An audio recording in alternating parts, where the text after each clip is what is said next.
Thank you, Assemblymember. Assemblymember Lowenthal, you're recognized from the Majority Leader's desk.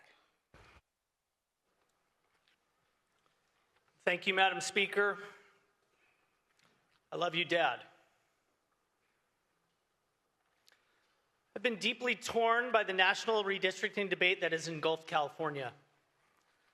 Beyond its vastly consequential political implications, this issue has profoundly impacted me personally, because indelibly seared in my consciousness is the memory of my father working tirelessly over decades to create the independent redistricting system about which we now debate.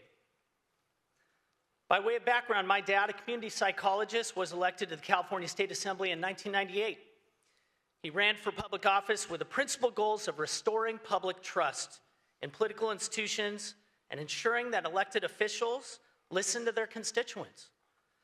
To effectuate those ideals, he believed that the independent redistricting system was necessary.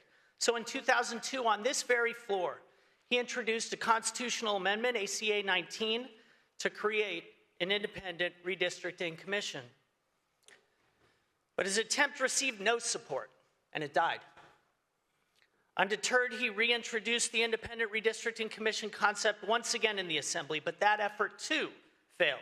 And then in 2006, as a state senator, he reintroduced the concept as SCA 3, and for the first time ever, the concept of independent redistricting passed one of our bicameral bodies.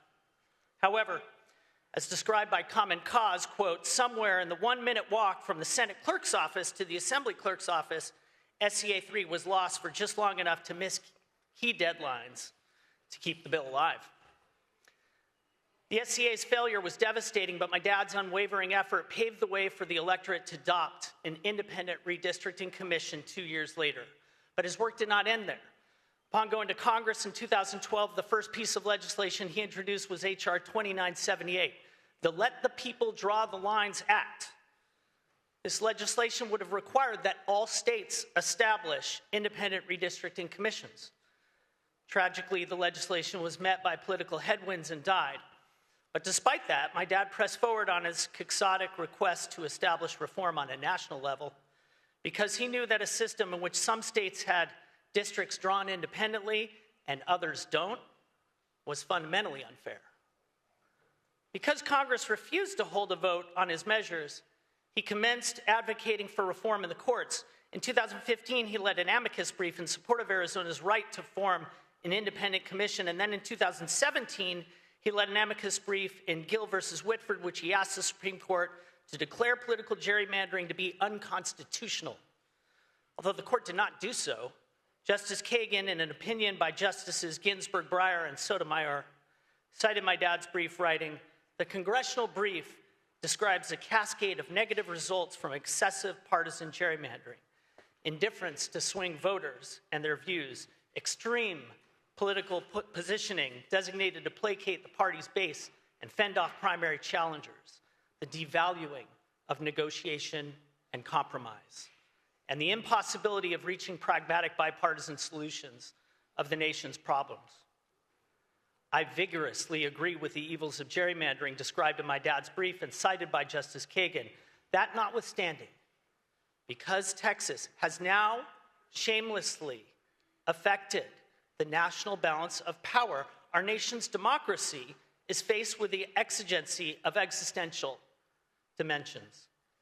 If unaddressed, Texas actions which occurred without the vote of its populace will disenfranchise Californians.